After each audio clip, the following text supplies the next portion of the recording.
Kwa sasa nchini Tanzania, jambo ambalo lina trendi kwa undani zaidi ni swala la Pacome Zouzoua kuweza kuvunjwa mguu ndani ya mchezo wa mwisho wa ligi kuu ya NBC Premier League, ambapo Young African Sport Club walikuwa wakicheza dhidi ya JKT Tanzania. Ndio, hii ni tukio baya kabisa ndani ya msimu huu wa 2025-26. Wadau mbalimbali wa michezo na kisoka, haijalishi unatokea timu gani, wameweza kuonesha hisia zao za pole kwa mchezaji huu wa klabu ya Young African Sport Club. Tunajua kwamba Pacome Zouzoua ni mchezaji ipendwa na mchezaji bora kabisa ndani ya ligi kuu ya NBC Premier League. Sasa hivi tunavyoongea ni kwamba Pacome Zouzoua ameweza kusafirishwa na kuelekea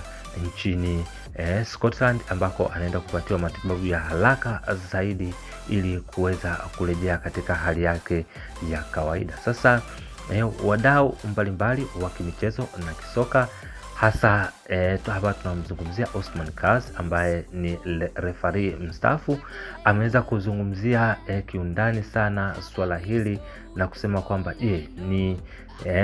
ili tukio ni tukio ambalo halina ubinadamu wala uungwana kabisa. Kwa hiyo tutegemee kwamba katika kipenga cha mwisho Bwana Osman Kaz ameweza kusema kwamba atalizungumzia kiundani zaidi na kuonesha kwamba jinsi gani adhabu ilimstahili kumpata mchezaji wa JKT Tanzania ambaye ameweza kupelekea majeraha makubwa sana ya kuvunjika mguu kwa mchezaji wa Yanga, yani namzungumzia Pacome Zouzoua. Sasa hili jambo limeweza kuwa jambo moja la kusikitisha sana, ambalo mpaka sasa tunapoongea ndio jambo ambalo linazungumziwa kila kona ya Tanzania. Hili jambo linapaswa kukemewa na kila mtu anapaswa kila mtu anatakiwa kupaza sauti na kusema kwamba lile jambo halifai, na tusubiri hukumu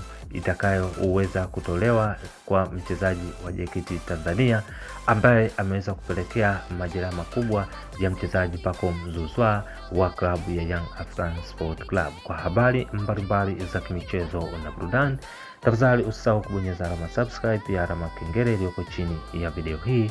Asante sana.